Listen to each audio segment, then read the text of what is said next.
Good evening, everyone. Welcome back to the Floating Head of SimonTV. Wonderful that you could join me again on a Sunday evening. We're going out live tonight on X, YouTube, Instagram, Substack, Rumble, Twitch, the Fediverse, and Resonate Radio in Finland. What a week it's been domestically and internationally. We have a ceasefire in the Holy Land. We've had domestic local body elections here in New Zealand. We've had Antifa attacking ICE agents overseas. We've had digital currencies and digital ID being enforced across the Anglosphere. All of that are topics that I want to talk about tonight. But before I do, I have a fantastic guest joining me this evening. Please join me in welcoming young Oliver Jull to SimonTV. Good evening, young man. Good evening, everybody. My name is Oliver Jull. I'm doing fantastic, Simon. It's lovely to be on tonight. Well, it's tremendous to have you. So why don't you tell us a little bit about you? All of New Zealand, well, many people in New Zealand have been following your adventures this year, but some haven't. So why don't you give us a little bit of background? Sure, yeah. So my name's Oliver. I am a Year 12 student at New Plymouth Boys High School, and over the past year and a half, I've been involved in a censorship dispute with my local high school. So in May last year, May 2024, I wrote a speech for my school's speech finals titled The Decline of Western Civilization. So within that speech, I talked about the loss of traditional values, the decline of religion, and the impacts of mass immigration and multiculturalism. All things that were quite topical to places and regions within Europe and Western civilization, particularly England, around mass immigration and multiculturalism. Anyways, after that I wrote that speech, I went through to the semi-finals, and I was told I had made it into the finals of the speech competition. Then, soon after, just before the finals occurred, probably about a week prior, I was told that I've since been removed because my content will cause too much offense, which was absolutely befuddling, surprising. I went and I contested it. I asked why, and they told me it's because there are black and white right-wing views in my speech. That is a direct quote from a particular teacher who had the ability to prevent me from going to the finals. Right-wing views. That is the reason my speech was blocked. And I took that through, emailed the Free Speech Union, emailed the Platform New Zealand, and a bunch of other media organizations, because I wanted to bring attention to the issue. Because prior to that, I had done a whole lot of meetings with all these people within my school, and none of them were having any leeway at all. And the only way to solve it was by taking it public. I see. And the teacher concerned, did the teacher concerned make this decision unilaterally or with the support of the administration of New Plymouth Boys High School? It was unilaterally. So it was between the head of a specific faculty and a deputy headmaster. I can't name names anymore, but it was. Is that part unilateral. of the? Is that a stipulation of the agreement that you eventually reached with the school? I just can't name names around it. Okay. Specific teachers. Okay, all right. Well, that is astonishingly poor. But the good news is that it had the opposite effect, in that those who were trying to suppress your voice ended up amplifying it because the Free Speech Union picked up your case. You got coverage from the likes of Sean Plunkett at the Platform. And even, I think, met Professor Biggar and delivered your speech to a room full of people in his presence. Is that the case? That is correct. Yeah, it was at the Beehive on the podium of truth. Fantastic. All right. Well, look, what's really fascinating about this for me is because I come from a similar school. I attended Palmerston North Boys High School, which is one of those more sort of traditional schools, Christ College, Auckland Grammar, King's, New Plymouth Boys High School, all of those sorts of schools that have always been bastions of what is right and proper in society. They pride themselves on grooming young children, that's the wrong word, preparing young children for an adult life where they are productive members of society. The last place that one would expect to hear censorship of what are normal conservative views would be one of those schools. So what is happening at a school like New Plymouth Boys High School that is occurring? Now, two possibilities occur to me. One is either that it is just another example of overly woke unionized teachers exceeding their authority. On the other hand, it is more institutional, that the school is happy for you to be inculcated with conservative views. They would just prefer that you were a little less willing to express them. So which of those possibilities best describes this circumstance in your opinion? It's probably the first one, but I mean, particularly the reason I think they're worried about upsetting the audience. They cited there's going to be immigrants in the audience. They're not going to like the views expressed in the speech. When in reality, this is a New Zealand high school. We're preparing students to head off to universities. It's about having that academic freedom to be able to express these views. And I would like to clarify, it's not like anything in my speech was racist or it was derogatory. It was a fact-based speech. It was all based on fact, and it was presented respectfully. Well, I personally, I'm not too concerned if it was or wasn't. I thoroughly support your right to say whatever it is that you wish. But to give a view, to give a view for the audience, because across New Zealand there are many people that are extremely worried about what we see going on inside our education system, and I'd like to draw a few contrasts.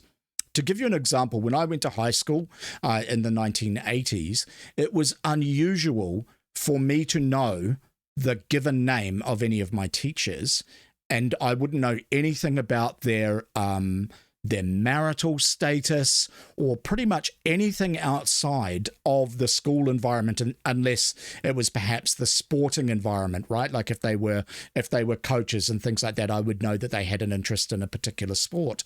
But other than that, there was a real demarcation line between the students and the teachers, and that was never ever crossed. Is that what it's like going to school in New Zealand at a conservative school these days?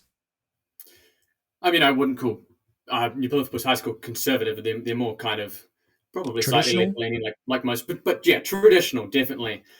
Is it like that? I mean, in contrast with other students, I'm quite friendly, and I talk to my teachers a lot, and I talk with them after class, and just I get to know them. But there's probably less of that tradition. We've almost kind of moved away from that tradition at New Plymouth Boys High School in a certain sense. We still keep it strong, a lot stronger than other schools like our local sister school and stuff like that. But some guidelines kind of get pulled back, or it's become a bit looser than it was from people that I've heard who used to go there in the 80s and the 90s, which was a lot more strict. People used to get caned up on stage. It's a real story. A relief teacher who used to go to New Plymouth Boys High School told our class he was late to school one day, and they brought him up on the assembly stage and they caned him along with a few other boys. All right. Well, look, I have similar stories as well. Robin Coles out there, who got pretty much all of our fourth form French class caned. I'm thinking of you.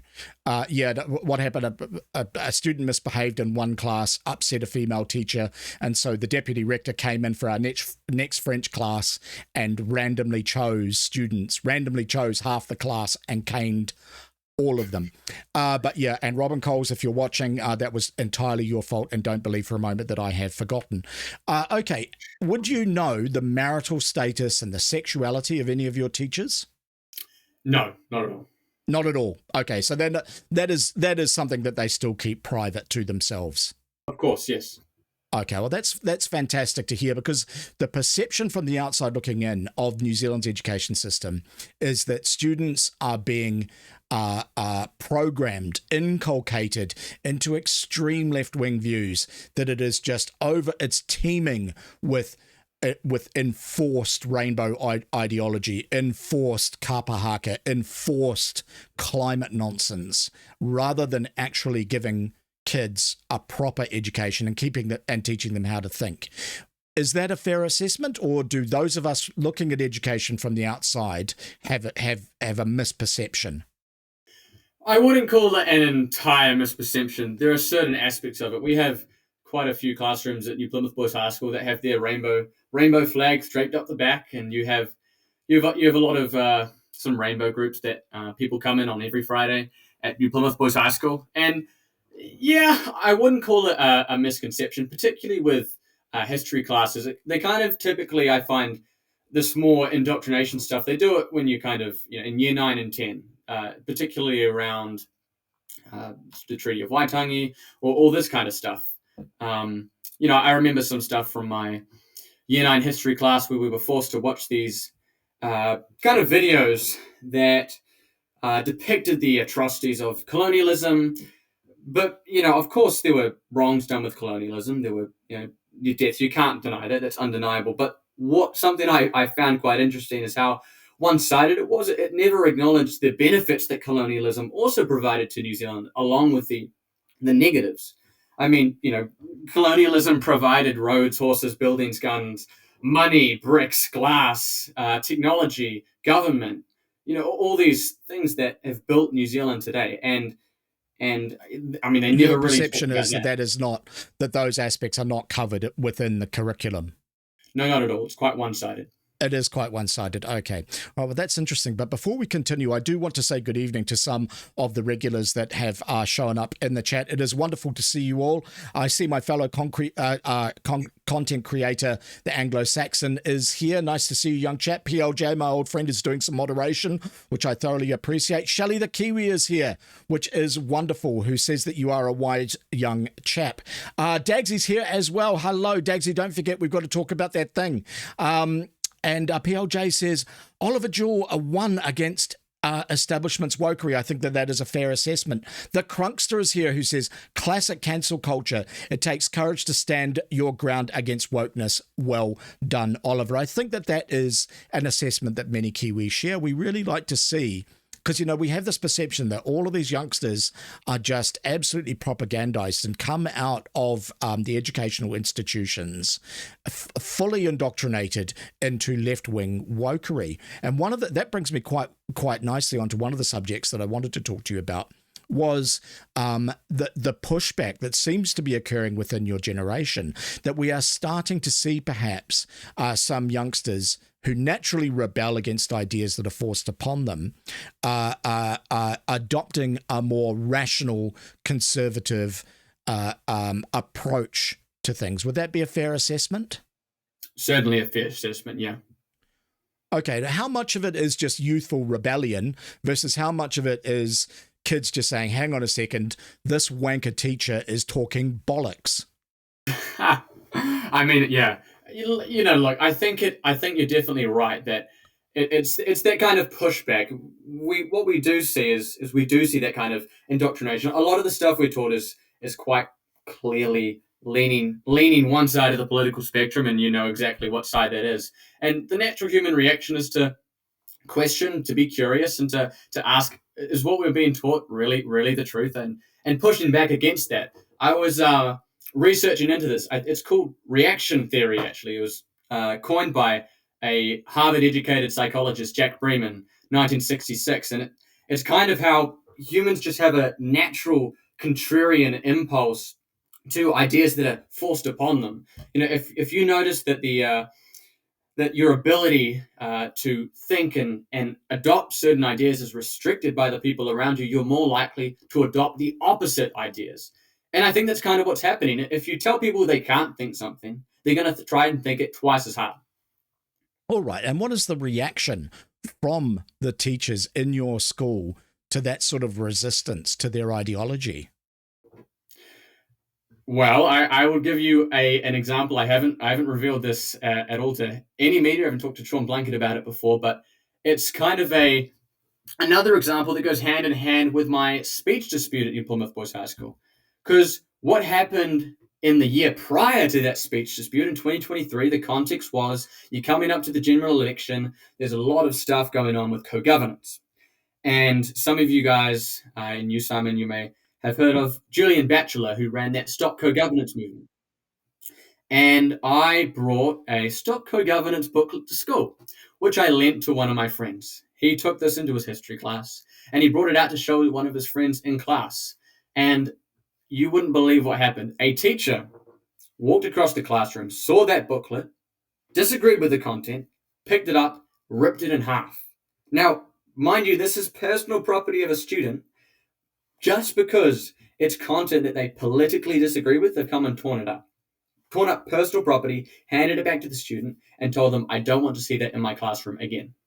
Yeah, That's part of the reaction that we're seeing.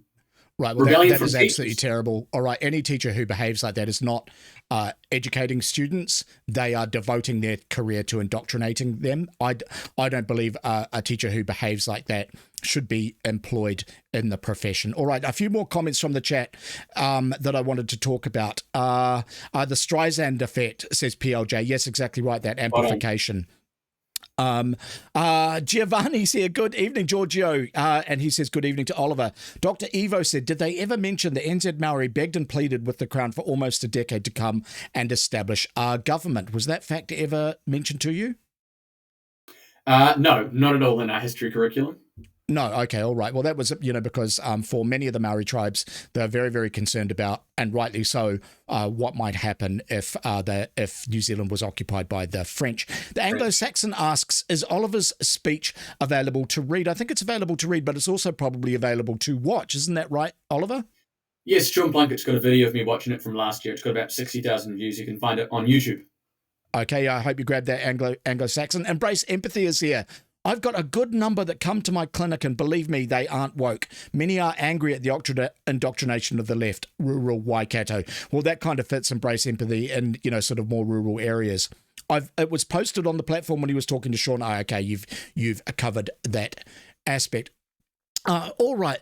Well, it just seems really unusual that having been exposed in this manner, the school seems to be continuing without introducing any changes. To my knowledge, no teacher has been disciplined for the scandal around your speech, and it seems to me even that to a degree the school has just gone through the steps that they need to do to make it go away, and if anything are digging their heels in. Yeah, that's spot on. We had a Human Rights Commission mediation with the school just this past August, I think it was, and that was, that's been a year in the coming.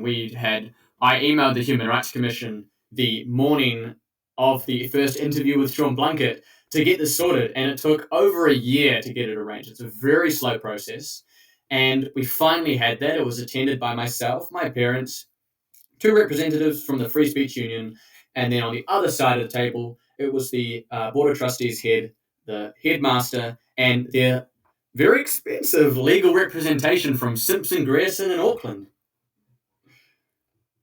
Okay, and what was the outcome of that mediation? Yeah, so we did the mediation. It took a lot longer than expected. We thought we'd finish at about 3 p.m. It's a day of mediating. We finished at about 5 p.m. So there were quite long discussions, but we managed to come to a settlement signed by the Board of Trustees head that says that they acknowledge I was excluded from the finals due to the content of my speech, which is in contrast with other statements they've made to us. So basically an admission that they lied. They apologized for that and the distress that it caused. And they also committed to free speech training. So the Free Speech Union will come into the school to give training to the staff members involved and other teachers in different departments. Okay, all right. Well, things have changed, I think, since then. Let me just bring up an article here that comes to us from the Post. I have it on screen, and it says the school allegedly backs down on speech ban stance. So I'm guessing this is certainly subsequent to the mediation and to the and to the agreed statements that were released, where it seems to me they are absolutely repudiating the apology that they gave. To read you some of the article. It reads this. In a statement to the Taranaki Daily News on Wednesday, Headmaster Sam Moore confirmed the school had apologised. While the school stands by the decision it made during the speech competition and believes it has not breached the Human Rights Act or any other law, it does acknowledge that this caused distress to Oliver and it has apologised to him for this. However, 2 days later, a solicitor from Auckland law firm Simpson Grierson contacted the Taranaki Daily News requesting the article about the decision be amended to reflect the school's new position. So it sounds like they're breaking their agreement. We have been contacted by representatives for the Jull family who are concerned that the attributed statement is inconsistent with the apology by the school, which is also published in the article. While the school does not agree that this is the case, it acknowledges the Jull's concerns and therefore retracts the statement. We would be grateful if you would remove it from the article. New Plymouth Boys High has been approached for comment. On Friday, the Free Speech Union, which had supported Oliver in his complaint against the school, accused the school of breaching the settlement agreement it reached to resolve Jull's Human Rights Commission complaint. Okay, well, that is, I think, as far as we know, that brings us up to today, does it not? Has there been any movement on this issue since that event occurred? Yeah, well, obviously, you had that occur, the very petty response from the school. And since then, we've had that. There was a first breach. And this is something, again, hasn't been, first time ever heard on air with SimonTV. There was a second breach in the agreement. And so in the agreement, there was a specified date for which the school had to contact the Free Speech Union to get the training dates arranged. And they did not meet that. And it's been almost, I think, 2 to 3 weeks since that date has passed. So this is a second breach of the agreement. And so the Free Speech Union has contacted the school. They did that last Monday, saying that you need to be getting in touch with us so we can organize these dates as per the stipulated condition within the agreement. And still haven't heard back. And if have not heard back from Monday, there may be escalation. I already have an email drafted up for which will be sent to Ministers Erica Stanford and David Seymour requesting both an inquiry, but also to remind them that they need to be upholding their legal and ethical obligations as a board and to enact the accountability measures for which they signed. Because this is a taxpayer-funded public educational institution. This is not how they should be handling a case like this. It is appalling. And it is absurd. It really is. It really is. And it's distressing to hear because firstly, as you rightly say, it is a breach of a contract that they entered into and agreed.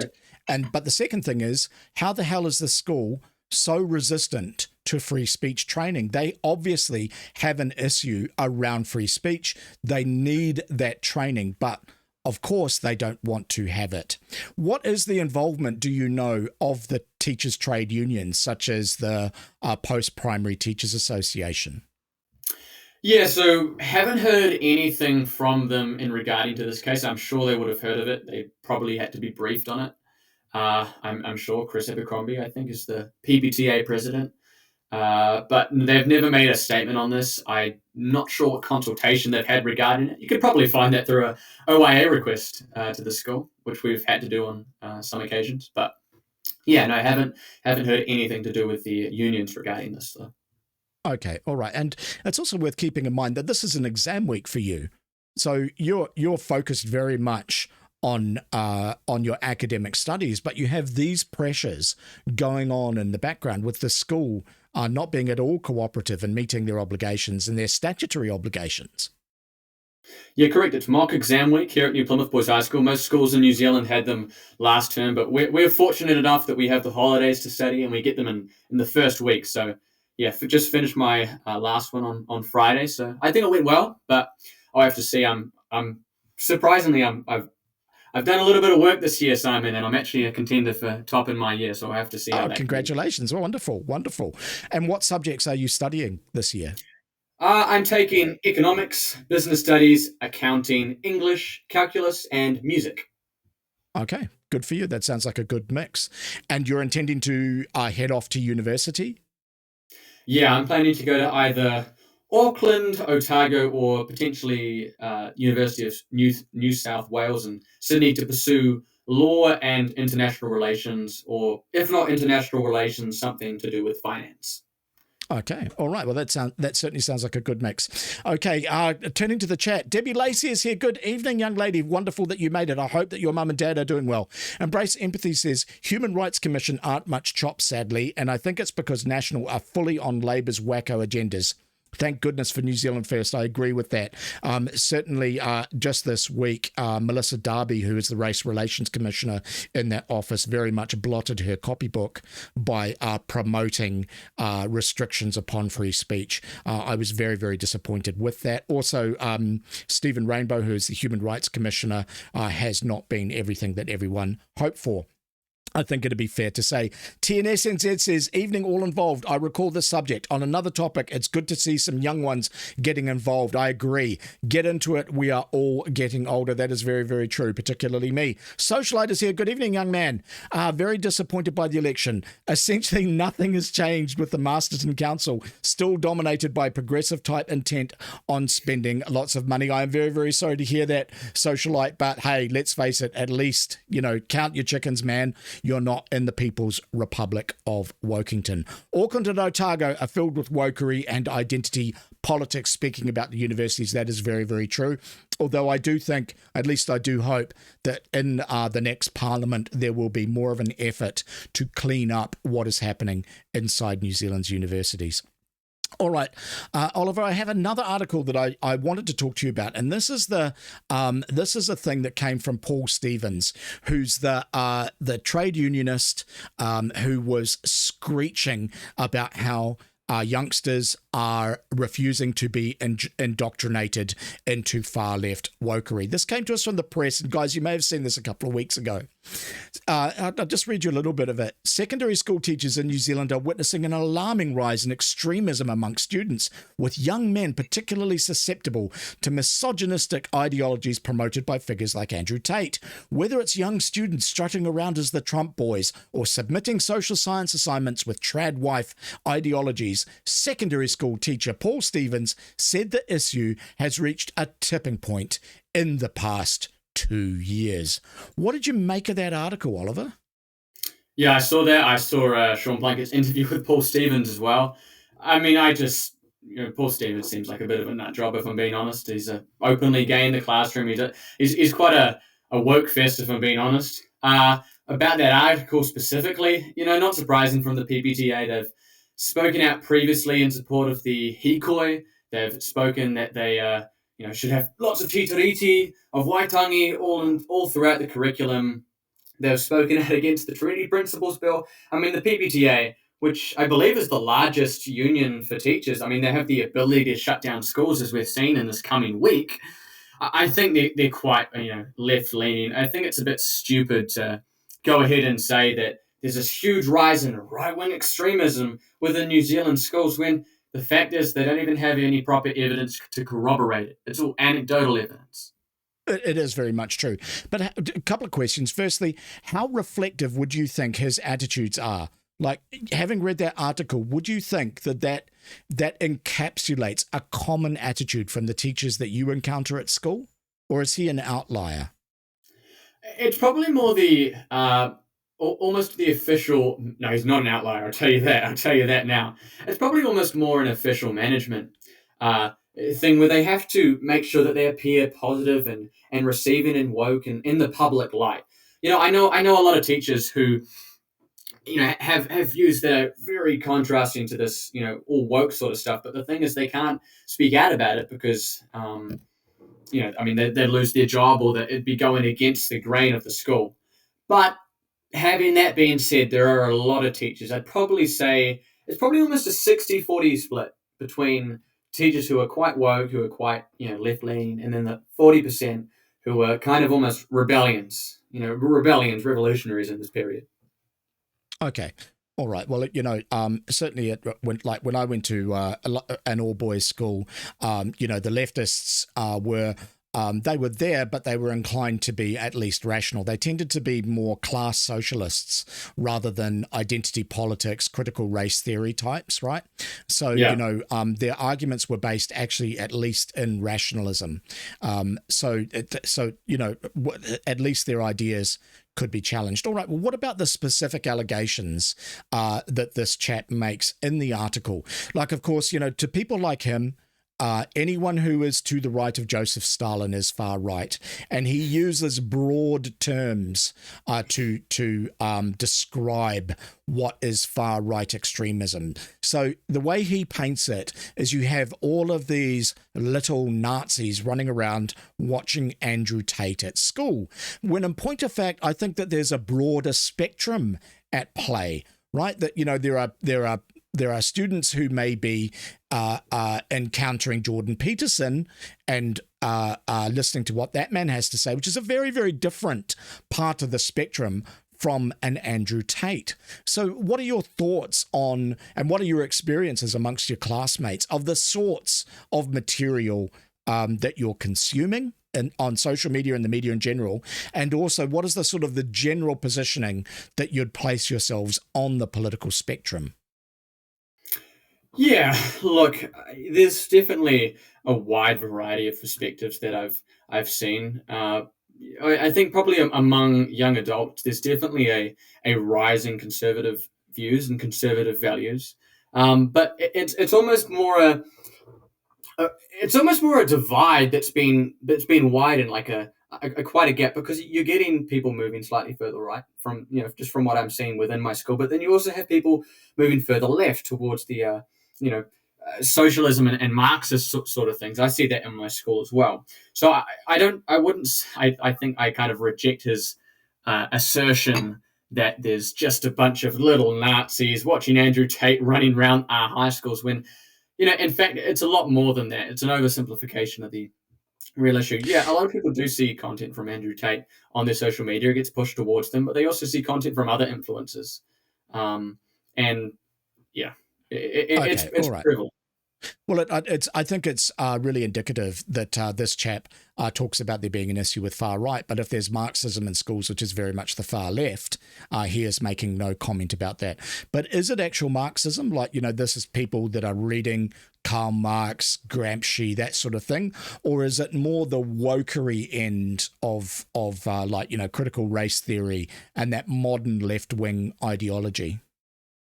Yeah, it's probably more modern left-wing ideology. I have seen people bring out I've seen someone actually bring a copy of the Communist Manifesto into school to read, which is quite funny. So, I mean, I think you have some of the people who are more academic who kind of sway more into, getting into the Marxist literature and all that kind of stuff. But then the people who are slightly less academic, and that's probably the main gist of it. It's just that modern leftist woke kind of shtick. Okay, all right. Well, I personally recommend Marx as an author. He his not so much the Communist Manifesto. I mean, that's just more of a pamphlet. But his Capital is a very good book. And if you want an understanding of class Marxism, that is the book to read. Although it must be said that if you ever do read Capital, an audience, you should listen to this. It is a fantastic book. I think everyone should read it, but simply because it's had such a mammoth impact on human affairs over the last 150 years. But trust me when I say skip the first 9 chapters. The first 9 chapters are mathematical gobbledygook, which has been proved to be untrue. Marx's theories are best encapsulated in his other work. The other thing to know about Marx that many people don't is that he was actually a wonderful journalist. Writing for the New York Tribune, he provided a succinct analysis of European affairs for many, many years to an American audience. Some of his journalism from the 1850s and 1860s is truly worth reading. I know that people may be surprised to hear me say this, but I do recommend Karl Marx as an author. PLJ says, Oliver, what's your preferred instrument? I play the piano and I sing. Okay, well, you're gesticulating so much. I'm not surprised that you play the piano. All right, and you sing as well. What sort of music do you like to sing? I do a lot of Elton John, Billy Joel, so I typically play the piano while singing. A lot of that pop. Fantastic. Well, that's sort of piano singing stuff is really, really good. I mean, it's not particularly my flavor of music, but some of those Billy Joel hits like Allentown and stuff like that are just absolutely awesome. Debbie says this is all gaslighting. That is probably right. The article was probably written by an empty egg carton, says PLJ. Dr. Evo says, of course, no mention of the dramatic increase in left-wing extremism. Exactly right, Dr. Evo. It's like media, right? Everything is far right, and then everything is centre left. According to the media, Antifa assaulting people are centrists, or maybe a little bit centre left, rather than far left extremists. It's how they control the narrative. TNS NZ has put up a link. I don't know what that is. I can't see it. All right. Just one of the other articles that you sent me to talk about was this one about the Te Pāti Māori reset. Let me just bring it up on screen. This came to us from Lloyd Burr at Stuff, and I never use Stuff as a resource simply because they are not a reliable media source by any stretch of the imagination. And Lloyd Burr is not a journalist. He's not a journalist. The much-anticipated reset of the Maori Party following a fractious few months has ended with co-leaders storming off from a press conference. The question that prompted it was a quote from the son of one of its MPs. This was really amazing for a number of different reasons. What was your take on it, Oliver? I thought it was almost a bit ironic because it's kind of stemmed from the fact that Toitu Te Tiriti has completely split with Te Pāti Māori, saying that they're dictatorial and they've got all this stuff, which there are certain aspects of it. You've had that quite division with Takuta Ferris, I think, making quite racist comments about how can Asians and all these people be campaigning for Labour. This is I can't remember the exact quote, and they were kind of saying he can't be saying these things, and then he's saying yes, I can say these things. Massive divide opening up, and they're having quite a lot of issues. And then they come on and do this press conference about this fantastic reset they're having after they've done this haka that suspended Parliament. And then they ask a simple question to address a simple comment, and they storm off. Rawiri Waititi takes Debbie's arm, pulls her away. And that was, I think, the bit that really struck people was when Half-Witty manhandled her.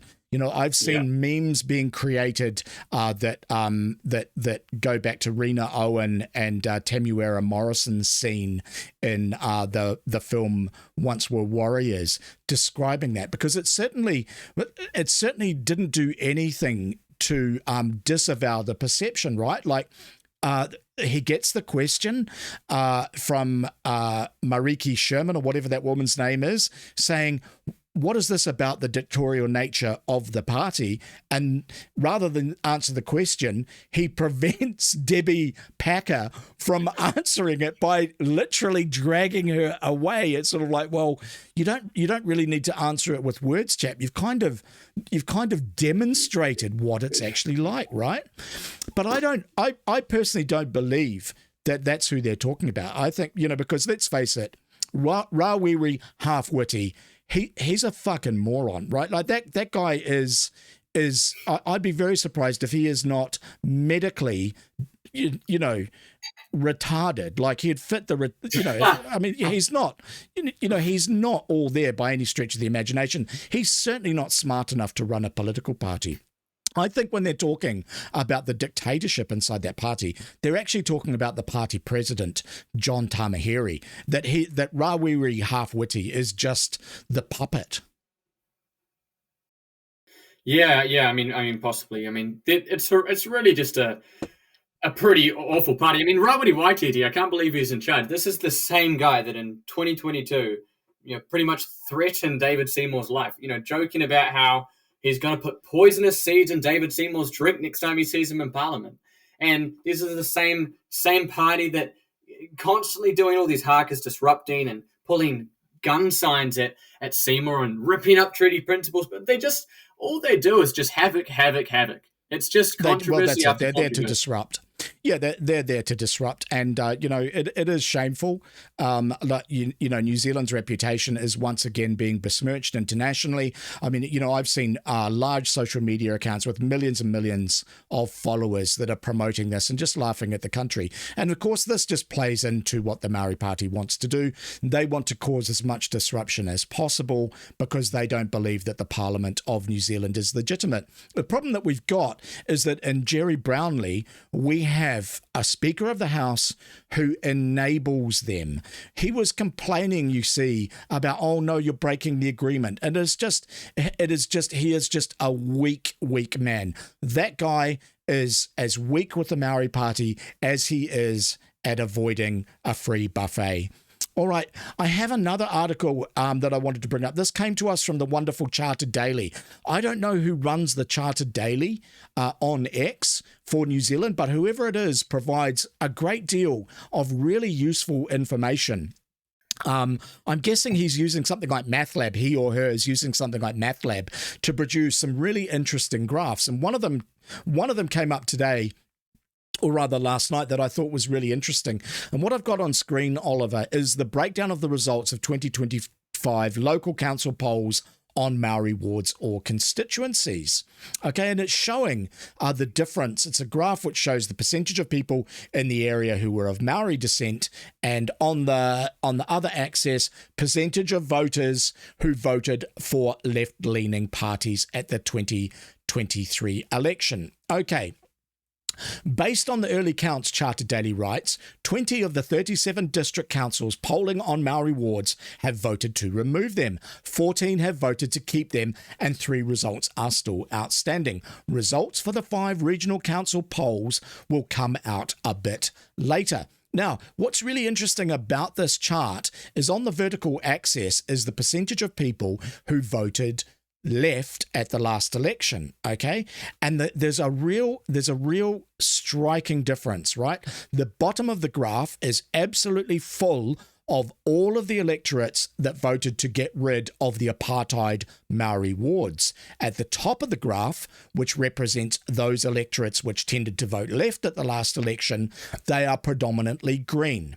All right, so what can be extrapolated from these data, Oliver, is that to the leftists, they wanted apartheid wards, whereas to people on the right, they wanted rid of the apartheid wards. What I would suggest that means to me, suggest to you that what that means to me is that the far left do not care about democracy. Right? All they care about is maintaining power. For the leftists, for people who vote for the left, for Labour or for the Greens, it is never about democracy. It's about having power. So what they're doing is they're more than happy to introduce the apartheid that them and their parents and their grandparents protested against in South Africa during the 1970s, 1980s, early 1990s. They're more than happy to introduce it because they know that the Maori electorates will tend to be aligned with left-wing ideology. What do you reckon? Do you think that's a fair analysis of the malaise within left-wing thought? Yeah, I'd call that a fair analysis. I mean, you look globally. There's this global shift away from the left, and so they're really struggling to try and get back into the populace and have them voted back in. I'm not sure how the next general election next year will turn out. I'm seeing these polls coming through that seem that Labour might be able to form a government. It's quite split, so I think New Zealand's going to have to do quite a bit of work. But I certainly agree with your assessment that they're going to do whatever they can do possible to get into power. I mean, just Maori wards as a whole, as a concept, is just, it's insane. It's race-based separatism. It's completely, as you brought up, apartheid South Africa, you look at how that played out.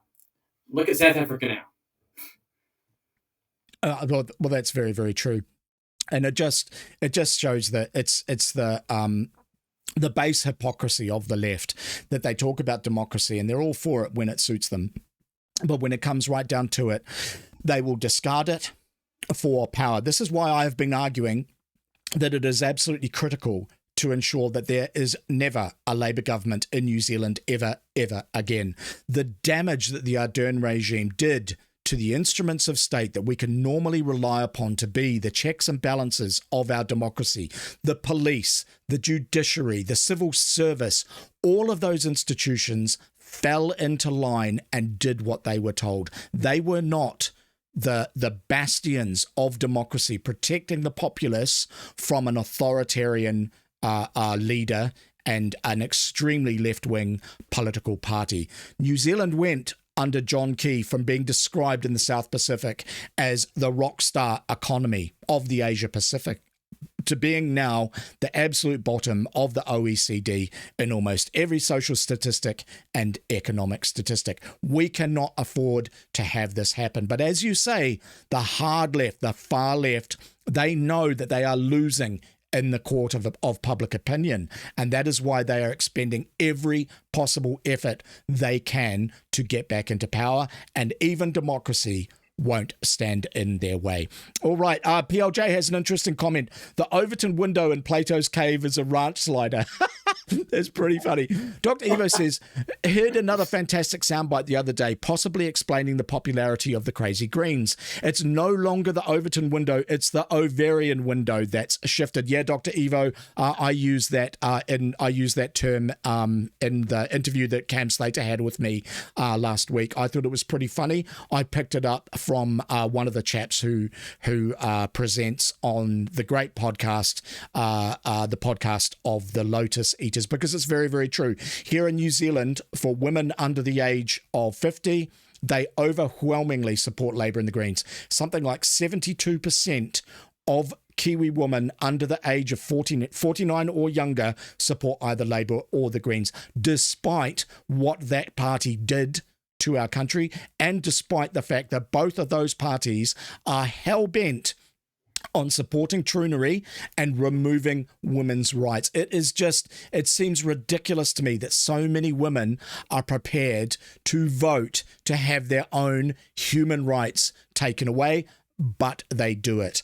Here's the other thing about them, though. With the Greens, what's quite crazy is watching the British reaction to their new leader, that chap, Zach Polansky. Now, he's the Green Party leader. Oliver, have you encountered this guy? No, I haven't. Okay, so the Green Party, they have a co-leader situation. They have a Muslim chap who is one of their co-leaders. The other chap is a chap by the name of Zach Polansky. Now, he has been the object of ridicule and derision this week. Normal British people cannot believe that the Green Party are this lunatic. The reason is that before he entered Parliament, he was politics. He's a professional hypnotist, and he used to charge women. He used to charge women to hypnotize them so that they could grow larger breasts. Right? And of course, to British people, this is just ridiculous. It's like, my God, how could you have someone like that representing a major political party? And of course, from the New Zealand perspective, it's like, you think that's bad? I mean, with the Green Party here in New Zealand, we've had one of them lose her place in Parliament for practicing a little bit of light slavery on Waiheke Island. Another one is a habitual thief. Another one posts really disconcerting material to social media. Another one has committed welfare fraud, and then and their party leader is an extremist who is so off her meds, she was party, it seems, to an attack on another politician's house. It is just, by the standards of New Zealand, this hypnotist dude leading the Green Party in Britain is a normal kind of a guy. And I think it's quite wonderful. It gives us the opportunity to look at the New Zealand political landscape and say, are we a serious country? Like, how is it that these complete retards have any sort of role in public life that they wouldn't have if they were in another country? They're making the McGillicuddy Serious Party look serious. It's insane. They are. That's exactly right. All right. Okay. Embrace Empathy says Elon Musk added a mental to the Harker post on X. Yeah, you're right. Embrace Empathy. We are getting caned internationally for that. Socialite says, personally, I think the leaders in control of the Maori Party know exactly what they're doing. I think you're right. And exactly who they're speaking to. That is for folk who agree with them. They are using Parliament and using mainstream media for their own purposes. I agree, Socialite. They're very, very good. And the other thing is they're very much looking to replicate what has been successful in other countries, notably the EFF party, and Julius Malema in South Africa, you know, the guy who sings the Kill the Boer song. Socialite says the leftists are doing very well at their campaign to get back into power. They are blaming the National Party, and especially Luxon, for everything that the Labour Party did before they were thrown out of power, and the gullible are believing them. You're exactly right, Socialite, although it must be said that Cindy Boy Luxon does himself a few favours. What do you reckon, Oliver? Like, if you're looking at the political landscape, what do you see from the government parties that you like, and what don't you like so much? Yeah, I think that within politics, I look quite a lot towards leadership and what makes a party great. I think you need to have a good leader to have a successful party. And when I look at the leaders that we have Winston Peters, we have David Seymour, we have Christopher Luxon. You know, Christopher Luxon, I think he's quite almost spineless. I think he's almost a yes man in the way that he does things. And I think many other New Zealanders would have that fair assumption. And also, I think National is a bit too centrist on pretty much all their things. I think they're far too close to Labour. They're almost the same party. I mean, you could mistake them on some certain policies. You look over to ACT and New Zealand First. It's quite a different change. New Zealand First, actually both parties in certain aspects could be slightly more provocative. I really like Winston Peters as a leader. Winston Peters, he has that iron in him. He has that established ethos. He walks up to the microphone, everyone listens. But there is also something to note, I think, between ACT and New Zealand First, is that you have to be quite careful, because I feel New Zealand First, fantastic party. I love Winston Peters. I think he's a great guy. But I think they're so hinged upon Winston Peters as a leader. And I think, it's inevitable. Winston Peters will eventually leave New Zealand politics. And I don't think New Zealand First has yet established, at least Shane Jones, for example, as that next leader. I feel if Winston Peters were to leave, I don't think New Zealand First would have as a super fortuitous future. I think Shane Jones is a great guy, incredibly articulate, great Māori speaker. But I think he's almost, I see him personally as not so much of a serious character. He doesn't have that same leadership style as Winston Peters, which I feel you'd probably need to continue the New Zealand First. And when we look over to the ACT Party with David Seymour, I feel their leadership and their party it's almost evenly divided across their members. Everyone, people know who Brooke Van Velden is. People know who, all the members of parliament within the ACT Party are. They're a lot more known than the other New Zealand First MPs. So I think New Zealand First probably needs to make a more conscious effort towards establishing their other party members and elevating them, rather than just having Winston Peters up there in preparation for if Winston Peters leaves. Because I think New Zealand First is great. It's a nationalist party. It's a populist party. And I think they do some great things. And I think they have a good future, but they need to make sure that for when Winston Peters leaves, this party is still going to prosper. All right. So you're a little bit concerned about succession planning there. Okay, all right. Well, talking about leadership, or rather the lack of it, the next article I have is about the local body elections overnight in the People's Republic of Wokington. Now, as most New Zealanders know, they had as their mayor the walking disaster that was Tory Whānau. It was such a disaster. Wokington is a city absolutely on its knees. Nothing works there. It is just a depressing, awful place full of road cones, businesses closing, crazies running around on the streets. Nothing works about that city. However, in their infinite wisdom, the comrades of the People's Republic of Wokington decided that this time communism will work and elected Andrew Little. I'll bring up the article now, Oliver.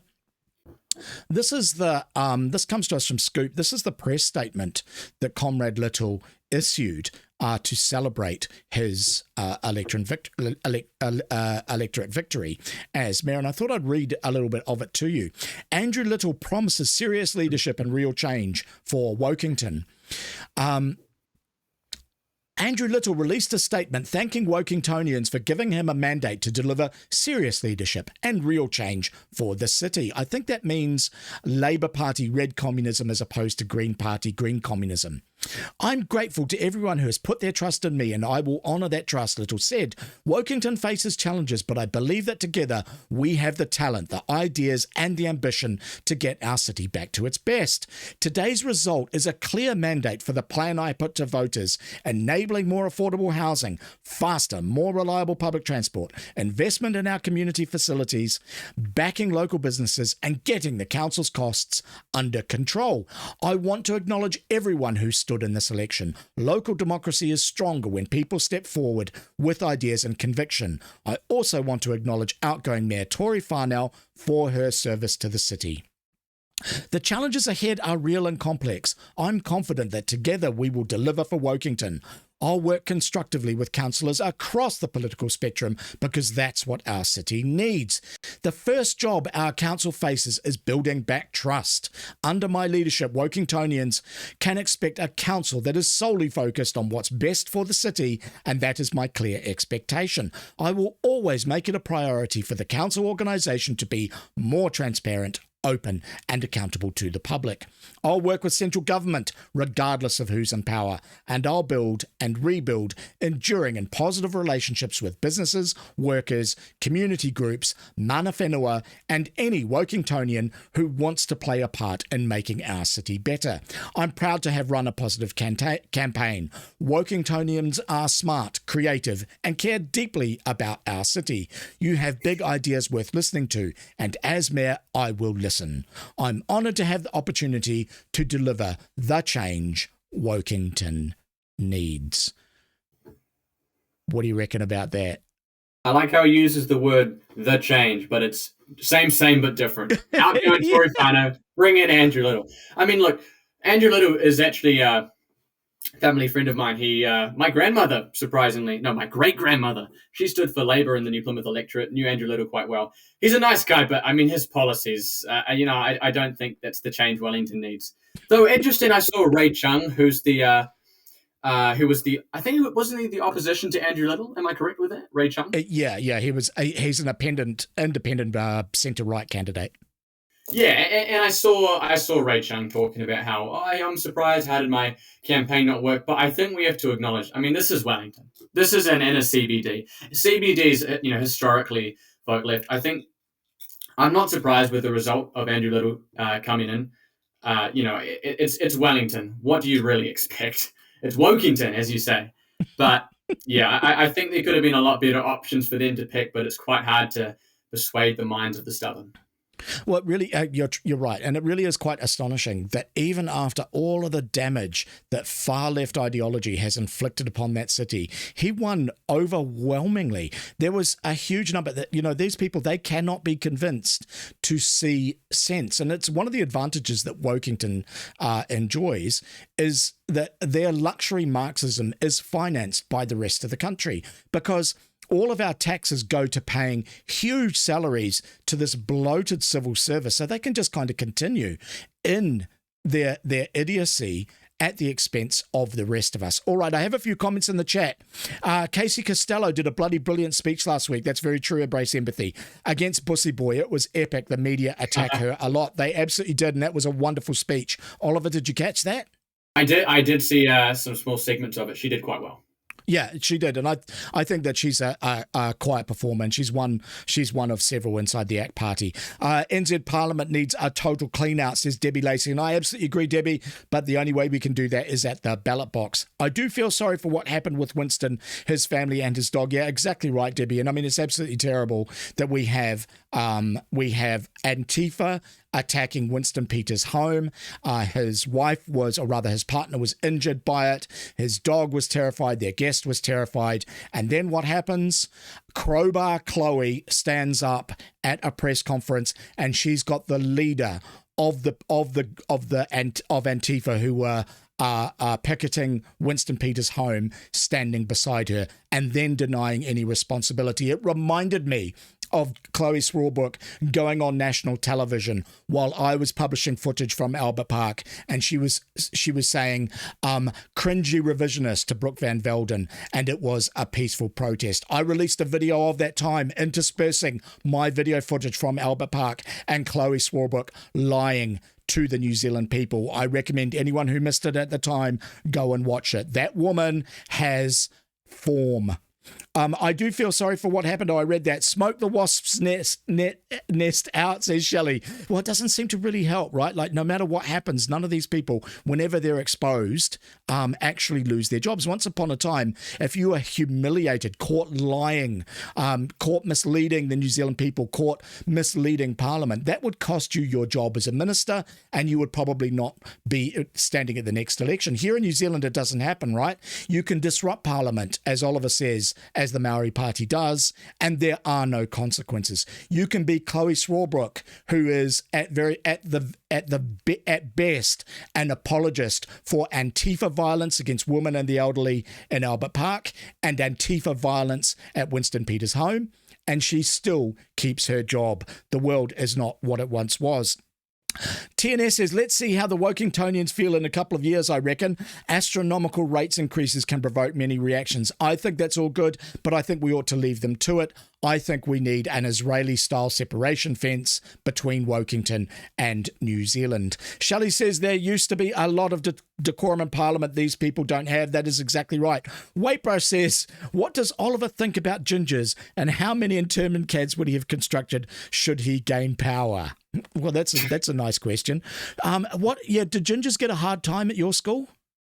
Yeah, I mean, people, it's all just jokes. People call them like rangers and all this sort of thing. But they've grown up since they were 5 years old in primary school to deal with these comments. They're pretty thick-skinned. Yeah, well, they are, and empty inside. But it's bullying is right and proper. Like I think of it as the natural stratification in society. How else will ginger kind learn their proper place if they are not bullied in schools? Justice and police need a clean out, says Shelley. And Socialite says, what happened at Winston Home is a portent of what is coming in a few years as the hardline leftist activists increase their confidence. Socialite, you're right. And their desperation, as Oliver alluded to earlier, is starting to come through, right? They know that they are losing in the court of public opinion. They know that the zeitgeist of our time is pushing back against wokery and troonery. They see youngsters coming through like young Oliver here in schools who are saying, no, all of that lefty identity politics, critical race theory is a bunch of bollocks, and it is driving them absolutely wild. We can expect an increasing amount of far left violence. We're seeing that in the United States right now, with Antifa attacking law enforcement officers who are going about their jobs, deporting illegal aliens from their country. It is it's a strange time to be alive, and I think that we should probably buckle up. All right, Oliver, we've been talking for an hour, and I know I've been doing a lot of talking while you've had to do a lot of listening. Do you have some thoughts for us on, it'd be really interesting to know where you go from here, what you're intending to do to, make yourself available to the public, how people might go about engaging with you, and what your intentions are for your future? Yeah, so I mean, in the future, I've kind of got ideas to expand my social presence. I've got a Twitter account which Simon has added on a few of the posts, and I've been in contact with both Brian Tamaki and Destiny Church and a conservative influencer by the name of Chantal Baker regarding talks of a Turning Point New Zealand. So similar to the structure that Charlie Kirk had done, and they're wanting me to get involved. I think possibly looking for some Labour weekend opening. So I may be heading up to Auckland to do a lot of stuff with that. But I'm going to be getting involved, and I'm going to be I've been writing a few, making some submissions to op-ed articles to the New Zealand Herald, and things like that. Just trying to keep pushing my name out there because I'm really keen to get involved, and especially just getting that discussion and public discourse out there about these opinions, particularly among the youth, because I really don't see it that much. I don't think we have a lot of young influencers or young people in that political right scene within New Zealand, at least, that are pushing these things. I think there's a huge market for it. I think there's a huge ability to harness the likes of the strategies that you see in the United States with people like Charlie Kirk, Ben Shapiro, all these influencers. I mean, the youth in America are so political, so political. And I feel we don't see that as much in New Zealand. But I mean, we're all human. There's definitely an ability for that to happen in New Zealand and to have that further shift towards the right. Okay. All right. Well, we do wish you all of the best of luck, and I'm sure that everyone on Simon TV will be following your progress with great interest. Ladies and gentlemen, this ends the formal part of the interview. This has been Oliver Jull, who's been a fantastic guest, and I will thank him for his company on our collective behalf. I'm going to ask him to hang out and talk to me about a couple of the articles that I have lined up for the rest of the show. So in the meantime, just give me a couple of minutes. I'm going to play some music and some cinema. You are watching Simon TV.